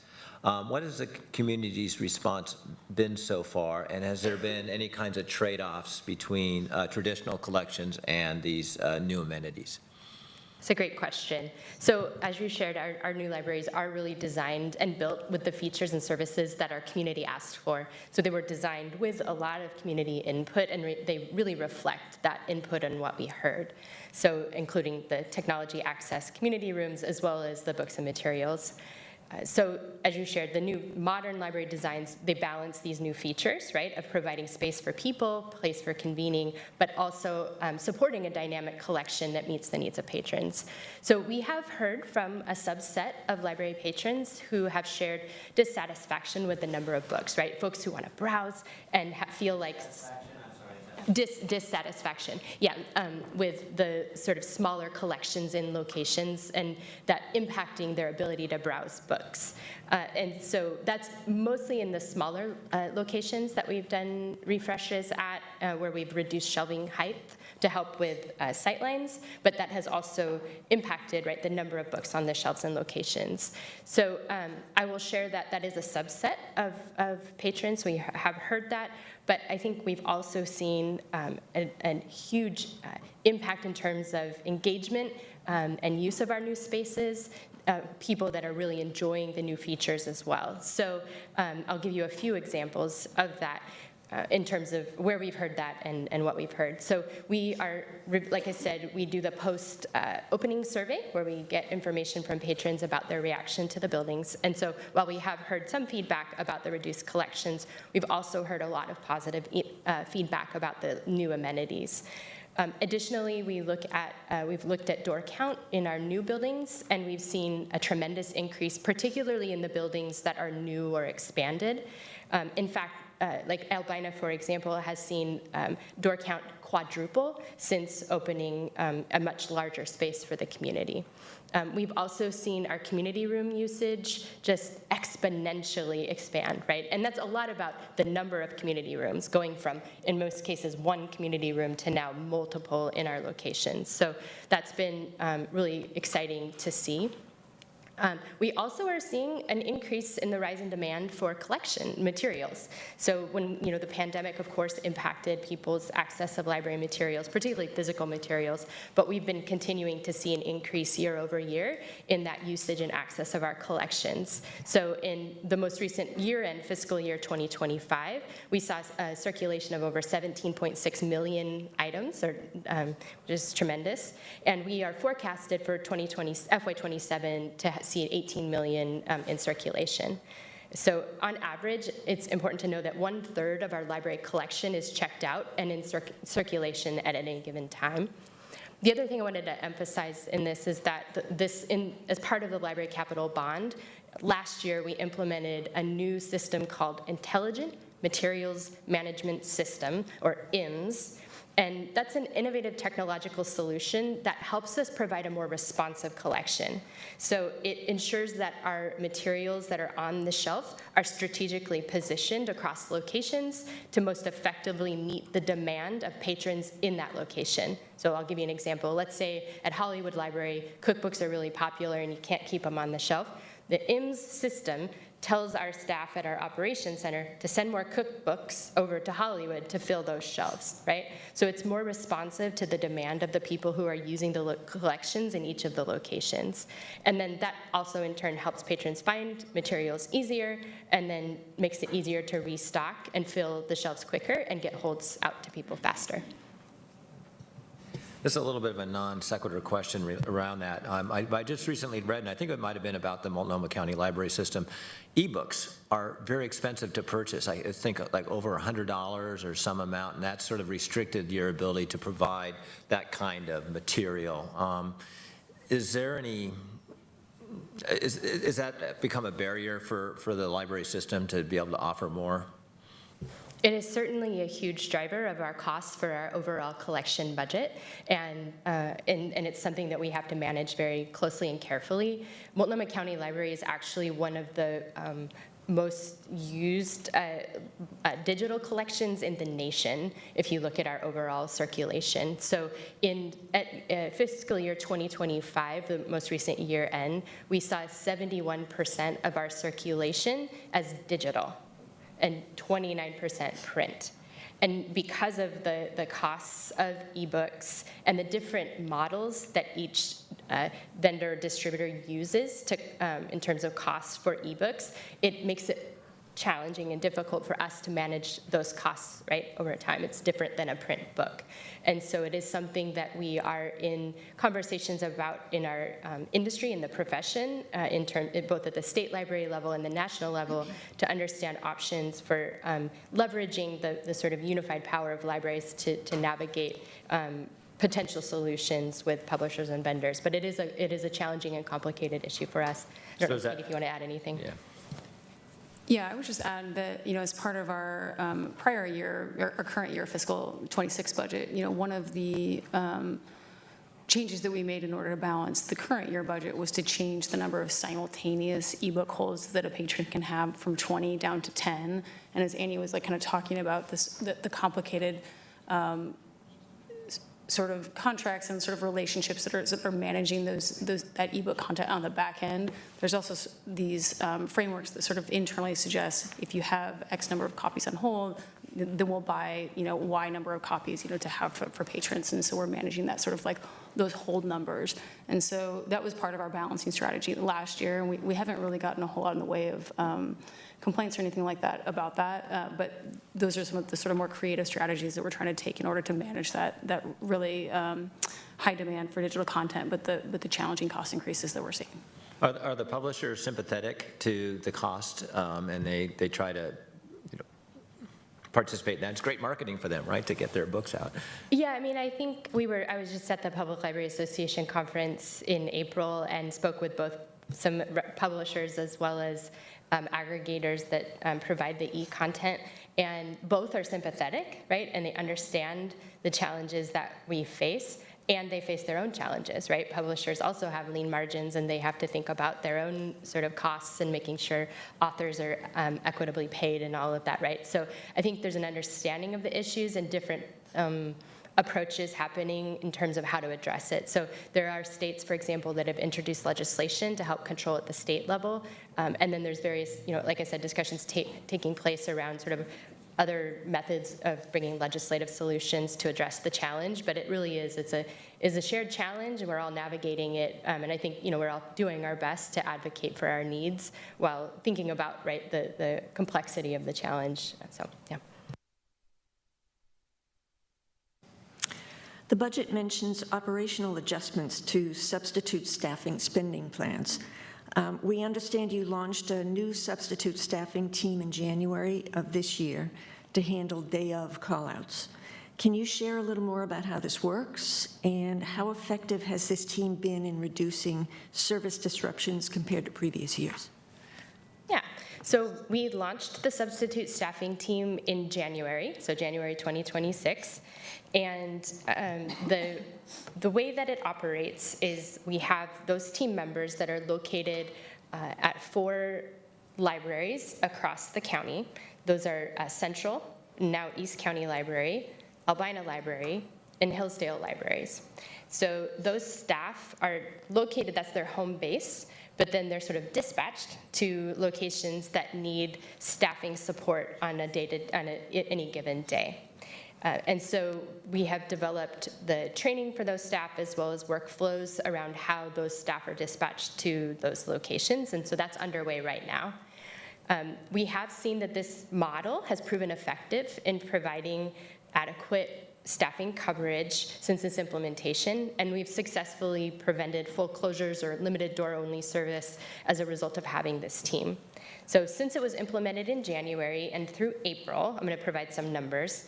We've had 264 times where locations have requested substitute staffing because they were at minimum staffing levels. We've seen 477 times where substitute staffing team members were sent to another location because of other employees calling out. And we've seen 2 times where we've had to have minor delays in opening while substitute staffing members were traveling to the library location. So this has helped create operational stability in terms of having this team. The other benefit of this is that it has provided advancement pathways for internal employees. When we established this team, it resulted in 17 promotions of folks moving from mostly library safety liaison positions to being promoted to library assistant classifications, but also folks that were in ASA positions. We are seeing some turnover as staff transition into permanent positions with fixed home bases. So I do think that there will be staff that like this day-to-day movement, but I think we may see that this team is sort of a promotional opportunity and then opportunity to transfer into a permanent location. So we are currently interviewing to fill, we do have a couple vacancies on this team that we're currently interviewing for to fill at Central Library. And then just lastly, I want to say that similar to the other staffing plan design changes that we made, we are going to continue to evaluate it. We'll be conducting a formal evaluation of our full staffing plan in FY27 so that we understand where we need to make adjustments going into the FY28 budget year. And we'll be making ongoing process improvements to the staffing team so that we're being responsive to adjustments that need to be made along the way. So. Can I ask have you seen any trends in absences over the last, 5 years, for example, with COVID, that differ from previous trends? And is that kind of playing into the need to have this new team? I think because I don't have the data in front of me, I want to be cautious about speaking to that. I can generally say that we have seen a higher rate of sick leave usage, from the pandemic on. But I want to be cautious about citing that because I don't have the numbers in front of me today. I don't know, Katie, if you have anything to say to that. I don't really have that much to add other than I would generally agree that if we look sort of pre-pandemic and then post-pandemic, we do see higher utilization of sick time overall. And I think that's probably a more broad-based trend than just the library. Yes, having been on the Portland School Board, I can testify to that. Yeah. So the capital fund currently holds $94.8 million reserved for future uses. Can you discuss the district's strategy for this fund? I know you're just like getting through all your bond money, and so what are you going to do next? But no rest for the weary here. What is the capital improvement plan, and how is that going to utilize the funds that are there? So the library's fund balance has grown in recent years. That increase has largely been due to underspending during the pandemic, and then more recently due to significant vacancy savings that were accrued kind of during this cycle of longer-term closures during the bond program of work. So multiple buildings being closed for long periods of time and kind of cascading through different closures for our various refresh projects as well. The library is required to budget 100% of our position costs, but with locations experiencing kind of multiple and in some cases concurrent closures, it often didn't make sense for us to be immediately filling those vacancies. And so we've spent a lot of time working on what we call our future staffing plan. And so we developed this plan working backward from the opening of East County Library tomorrow, and kind of coming up with a plan to fill those vacancies on a timeline working back from library reopenings. But those vacancy savings did really bolster the district's total fund balance in the last several years. We expect that this rapid growth in fund balance is going to be transitory in nature as we are reopening all of our locations, as we're filling these vacancies, and generally speaking, as the library is experiencing tighter budget balancing scenarios than we have in years past. Our annual underspending is expected to fall quite significantly compared to where it's been in recent years. In addition to that, we've developed pretty clear fund balance priorities as part of the district financial and budget policies. And if you were to look at the library department kind of side of our sort of district and library department relationship, you'd see us making greater use of our district fund balance in the library department side through our library special projects program offer. Those resources have been really invaluable in kind of helping us navigate this period of transition and transformation, but they're going to continue to be utilized going forward, within the bounds of financial policy. And I'll talk about a couple of ways that we're going to be doing that, and then I'll talk more specifically about that $95 million that you're referencing. But for example, the library's made really significant investments in equipment and technology that are going to require life cycle replacement. So Annie was just talking about the automated materials handling system that we have across all of our library system. She was talking about the intelligent materials management system that we use to kind of like move materials across the system. We've also made major investments in audiovisual system equipment and also makerspace equipment. And so we are planning out multiple years to be using available fund balance to support the replacement of those systems, or by the time that we get there, sort of like systems, because they're not on a replacement cycle with the county. So things like our laptops, like our, desktop computers, things like that, vehicles, all of those things are on replacement cycles that we pay into with, through the county internal service rates. But those more, what we would call kind of cutting edge investments, right? Those are not on a replacement cycle. So we're scheduling out use of fund balance to be able to replace those things on the appropriate sort of life cycle path. Specifically, when it comes to the $94.8 million in reserve for future expenditure in the district capital fund, our strategy and approach there is to use those for infrastructure needs for the district's 20 building portfolio. So the library district has sort of a known structural operating deficit, and absent additional operating revenue sources, the district will not be able to maintain a pay-as-you-go approach to capital reinvestment into the future. So our sort of from a financial policy perspective, from a financial approach perspective, that would be our preference. But as the structural operating deficit kind of chips away at our ability to maintain sufficient annual funding for capital work, that reserve is really going to help us preserve and maintain our buildings over time and long into the future. We have performed recent facilities condition assessments, kind of a collaboration between the library department and the county facilities department for our owned non-bond buildings. And we've combined that with industry benchmarks for building capital funding and kind of carried that out over the next couple of decades. And in looking at that forecasting, we can see that we need about $85 million in today's dollars over the next couple of decades to maintain our current building assets. And that's totally separate from our recent sort of like bond investments. That's just kind of looking out forward.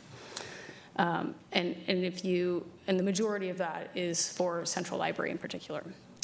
And we also think that those forecasts are very likely an understatement of capital needs. And so we're working right now on a professional assessment of out-year capital portfolio investment needs, kind of looking across all of our buildings as a portfolio. The library, this community, we've just made, through the capital bond, an enormous investment in our library buildings. And the life cycle of these new buildings is such that the replacement for the building systems, roof replacements, all of those systems is going to come due on a very, very similar cycle. And so that, combined with the really significant needs of a historic central library and all of our other portfolio buildings, the future capital needs of the library district are going to be really substantial. And so from our perspective, preserving a robust fund balance in that district capital fund is vital in terms of providing long-term service sustainability, because we're looking out ahead and we can see those future capital needs. And we also know that we're going to have a constrained operating budget outlook that's really going to constrain our ability to provide pay-as-you-go funding for capital going forward. So you do expect to start spending that Yes. down? Yeah, do you have kind of a timeline or maybe a minimum balance that you have in mind when you're doing the forecasting? Over the next, you said maybe a couple decades, but over the next 5 years or so, what do you think that looks like? Yeah, it really is it's kind of a balance between our ability to maintain pay-as-you-go funding versus needing to spend that down, right? And so it is a trade-off, I would say, between reducing that annual pay-as-you-go funding, which we are currently able to maintain. And so I think from my perspective, that needs to be a policy discussion with the district board before we kind of move into that direction. So I don't currently have and this is the timeline on which we're going to draw it down, because it's a pretty significant policy shift to say we're going to deviate from pay-as-you-go funding, which we're currently able to maintain. But I think given where we're seeing the forecast right now, we're going to be at that point within the next several years to be having that conversation. Okay. And are the funds in the capital fund restricted other than by policy to be spent on capital? Other than the restrictions that they're in a capital fund, no. I mean, the definition of the fund is that they should be spent on library district capital projects. Yeah. Yeah. Okay. Thank you. If you look into your crystal ball with your forecast, are you also putting potential future, asking the voters for additional bonding authority? I'll take that one. Oh, excuse me. That is certainly something that we're exploring going into FY27, is looking at our outstanding capital needs, particularly those that are part of the framework that was established in 2017 that led to this first bond that was passed by voters in November 2020. So we do have some funding allocated in our FY27 budget to look at that. We've put a team together to look at the future of a potential bond. No decisions have been made yet. It'll be a robust conversation with our board and internally around considerations for pursuing that. This is a question about excess capacity in your levy rate authorization, and I gather that it has more salience now that you've discussed the $85 million capital needs going forward. So the library's financial forecast indicates a deficit at the current levy rate of $1.22 per $1,000 of assessed value, while the district has the authority to increase the rate to $1.24. You have proposed maintaining the lower rate, the $1.22 rate for FY27. Given the structural operating deficit and the fact that personnel costs are outpacing property tax growth, it appears likely that a rate increase will be required to maintain a long-term financial health in FY28. Should the library district go through with such a rate increase, how do you plan to communicate this change to voters? What outreach strategies will be used to notify the public regarding the transition to the maximum tax rate? Yeah, thanks for the question. So yeah, absolutely. The potential levy rate increase is definitely a key component of our planning for the FY28 budget process. And it's certainly something that we've been, for the last several years anyway, modeling as part of our 5-year forecast of kind of like seeing that as the year that we would potentially increase to $1.24. That said, the evaluation around that will be conducted, next year, right? So it's not an assumption right now. It's not a foregone fact that we would increase that next year. It's an evaluation that we would undertake as part of FY28 budget planning. And that evaluation, that assessment would be made in close collaboration with the Library Advisory Board, which serves as the library's Community Budget Advisory Committee, the CBAG. And ultimately, any increase in the district rate would be approved by the elected district board. Library leadership has publicly discussed the possibility of adjusting the levy in prior budget meetings, and any formal proposal would be a transparent part of our public budget process, including public budget hearings. I think it's probably worth noting that the Library Advisory Board, specifically supported the decision to delay the increase until FY28, kind of noting that we needed a little bit more time to assess the staffing and internal service costs that the library is going to experience kind of post-bond, if you will, before we were going to be able to really truly assess the need to kind of go up to that $1.24 rate, right? So we're seeing that we do think that our internal service rates, especially for IT, are going to tick up a little bit more going into FY28. And we know that since this is going to be the first year that all of our buildings are online since, I think, fiscal year 23, that we're going to be in kind of a learning mode, right? We've got new staffing plans, new operating plans, and all of our buildings are back online for the first time in many, many years. And so we're going to need to make some tweaks and some adjustments. But that's going to require some evaluation. So I don't think it's a foregone conclusion, but I think we've been trying to signal loud and clear for years now that we're probably headed in that direction, or at least we're considering it. That levy increase of 2 cents represents an annual impact of about $4.68 for a home with a median assessed value.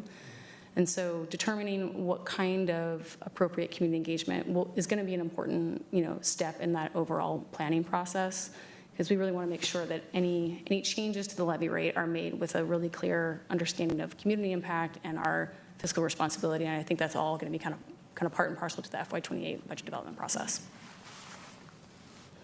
And as a follow-up, how in your forecasting, how far would such a hypothetical increase go towards closing the budget deficit? So that 2 cents will generate about $2 million in additional revenue to support service provision.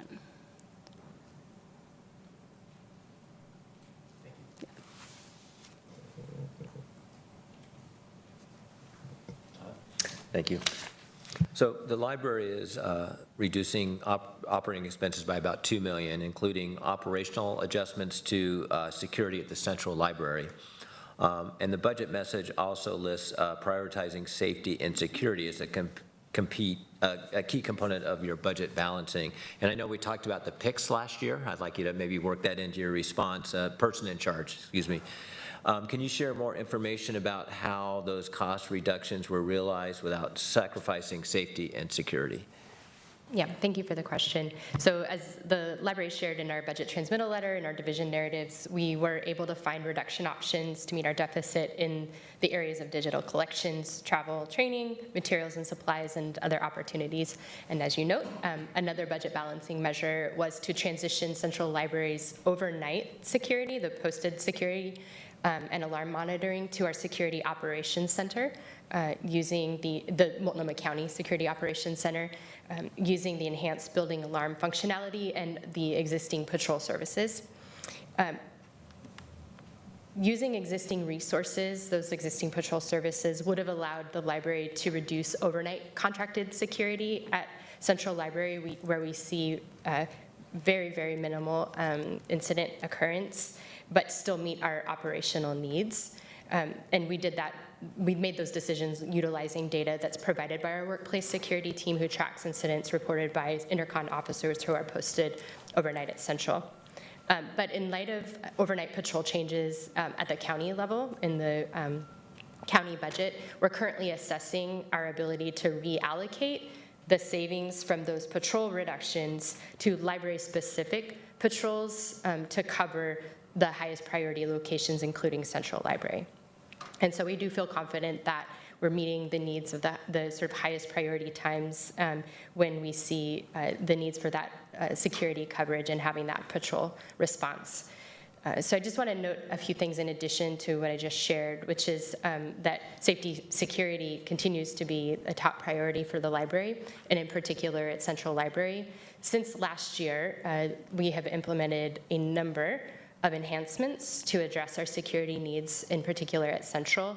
I want to note that, and you may have seen this, that since FY19, the library's overall security budget has doubled. So we are significantly investing in security measures for our whole system, and most specifically at Central. So I want to list some of those measures that we've instituted and or continued over this last year. So we, as I shared, we have 24/7 exterior security camera monitoring from our Central Multnomah County Security Operations Center. We have posted security at the front doors of Central and regular patrols during open hours of, actually all hours of the exterior of Central.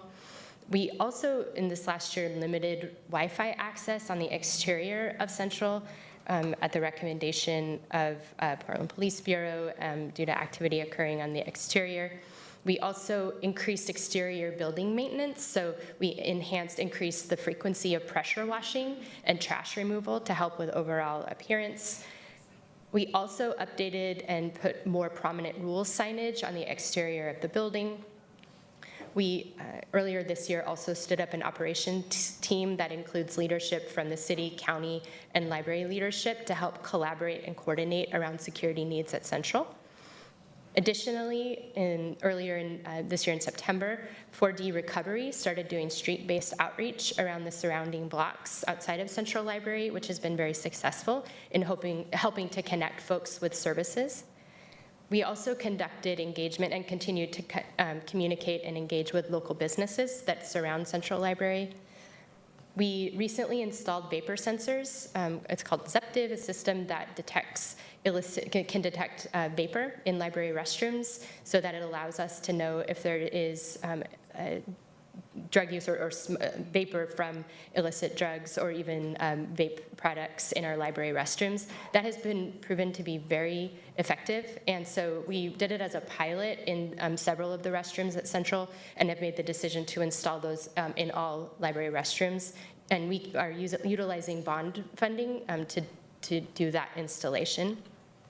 We've also done some positive activations on the exterior of Central Library in collaboration with Portland Metro Chamber, or Clean and Safe. And then we additionally removed and restored the benches and the balustrade at Central Library on both Yamhill and 10th Avenues. The balustrade on Taylor is still in progress. We also hired our new security manager. We filled that vacancy. And as you noted, we also looked at the library person in charge model at Central, and we are currently conducting a pilot that provides more ability for intercon officers to directly enforce library rules, empowering them to work collaboratively with the PICs, but also to take the lead where needed to issue exclusions, which it helps with their effectiveness in their roles as security officers. And so we just started that, actually, and so we'll be evaluating that as the months go on. We also implemented the county-wide restriction on firearms in library facilities in alignment with the rest of the county. And we are in the process of updating our library rules to address some of our exclusion guidelines and links, as well to enhance our effectiveness of enforcement of library rules. So I know that's a long list, but I just wanted to emphasize how important we take security at the security needs and how focused we've been this year, in particular, at addressing those at Central Library. Thank you for that very comprehensive answer, and some of the measures you're including, like vapor sensors in the bathrooms. It's like an airplane, I guess. So I know this is still early in all of these efforts, but have you seen improvement in the number of, or the declining number of security incidences at your libraries in Central? So we did a comparison of a sample set of months from this year, 2026, to last year. So we looked January through April, 2025 to 2026, and we can see no statistically significant year-over-year fluctuation in terms of overall number of rule violations. With two notable exceptions, we did see a slight increase in Rule 4 violations, which is the use of tobacco, alcohol, cannabis, or vape products. And that may be due to, in part, the Zeptiv sensors, which are telling us when someone is vaping in the restroom. In addition, it could also be due to the enhanced number of officers on site at Central Library who are doing more enforcement on the exterior of the building. Additionally, we saw an increase in Rule 8 violations, which is the violation of unauthorized animals. So, for example, dogs or cats coming into the library that are not service animals. So we did see an uptick from 12 to 27. And again, this may also be due in part to the enhanced number of officers that are able to intercept and talk with folks about bringing unauthorized animals. I think what I hear you saying is with the increased effort and the increased tools you have, you're seeing more incidents, but that doesn't necessarily mean it's going to allow more enforcement of those rules as you continue to proceed. Yeah, and I think, like I said, we didn't see much changes really about similar. I would say that incident number is one indicator, but there's a myriad other indicators, right? Because incident numbers can also just tell you we're doing more enforcement, right? That and so we also though look at like severity of incidents and more qualitative data as well. So, but yeah, I think that we've seen the measures be very effective, particularly for activity on the exterior of Central Library. We've heard a lot of feedback from different stakeholders about positive reception to some of the changes we've made for reduction of activity that's occurring on the exterior of Central Library. So I've been pleased with that. But of course, we're continuing to face challenges in our buildings that are related to sort of larger systemic issues in our community.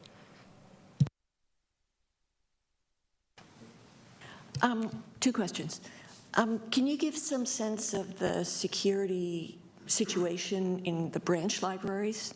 And then two, for context, could you give some sense of how the security issues and stats here in Portland compare with national trends? So I didn't come prepared today to speak to like incident numbers across our locations, but I can share that we do see very different experiences across our library buildings, with some library buildings such as Fairview and Capitol Hill and Hillsdale, which see very, very, very low numbers of incidents, up to sort of medium level locations that see a moderate level of incidents, such as North Portland or Kenton Library, Holgate Library, and then Central sort of is at the high end, right, of the number of incidents. So we definitely see a variation across our locations depending on the community in which those locations are situated. We have have contracted security at locations, and we place that contracted security based on incident volume and type. And so we're always analyzing that information to understand whether we need, for example, additional security or actually less in order to meet the needs of each branch. And so our security manager is really responsible for monitoring that and managing that. And so the other part of your question was about sort of comparison to peers. Again, I don't have numbers in front of me, but I can say that I've, regularly in communication with other library directors in urban systems, and this is a very, very, very similar shared experience that we have in terms of managing behavior needs in our library locations. And so Multnomah County is certainly not unique in terms of the challenges that we face, and I think we share similar experiences as other large urban systems across the country. Thank you. With the 2020 bond wrapping up, what will be the focus of your community engagement efforts going forward? That's a fun thing to say. It is. Yeah. I can imagine. Yeah. Let us sink in for a minute. Yeah, right. Yeah. We're in celebration mode over here. We're excited, to open our final Belmont Library this summer. It is opening, I promise, and St. John's. So so we definitely will absolutely continue to engage our community to understand their needs and their wishes for their library spaces as we go into the future. So with the conclusion of our 2020 bond projects, we are going to be shifting our focus from very building-specific emphasis to engaging our community more around programs and services that the library offers. And I'll say that we haven't forgotten about that either throughout this year. So we just finished a qualitative effort called a Patron Voices Project, where we engaged with a sample set of patrons who gave us information about what programs and services they want out of their library. So we'll have that report available relatively soon. And then we'll also be conducting our annual quantitative patron survey this fall, where we'll gather information about people's experiences with their library. Additionally, in FY27, we will be launching a new strategic planning process to renew our strategic plan with intention to update and look at our mission, vision, and values. And so our mission has been around for a long time. We want to ensure that it continues to match what our community wants of its library and how we serve them. And so we're going to be looking, of course, at all of this data to help inform the longer-term strategy of our library system and in how we continue to serve our community. Great, thank you. So I think we'll wrap it up there. Did you prepare a written response to the final question? Yeah, we have a written response that we can share back to you if that. Afterward. So Oh, sorry. provide it to us afterwards, because we're running short on time, so we'll just wrap it up there. Thank you so much for your answers, and congratulations on this great milestone. I'm not going to be around this weekend, but I hope to get out there as soon as I can to that facility. I will gavel this hearing closed, and I will open up a regular business meeting of the TSCC. Commissioners, any additional comments on the budget? No? Allegra, can you review the staff recommendations and certification letter, please? Yes, and first I'd like to give a public thank you to library district staff. They are so thoughtful in their budget approach and always willing to discuss and collaborate on the detailed and sometimes strange nuances of budget law. So we just really appreciate their partnership. We as staff found the budget estimates to be reasonable for the purposes stated and in substantial compliance with budget law. Staff suggests no recommendations or objections on the fiscal year 26-27 approved budget. Great. May I have a motion authorizing the commission to sign the certification letter as recommended by staff? So moved. Second? Second. Will got there first. Gotta be quick, Eric. All right, all in favor? Aye. Aye. Any opposed? Nope. Unanimous approval. Thank you very much. I adjourn the meeting. Have a good rest of your day.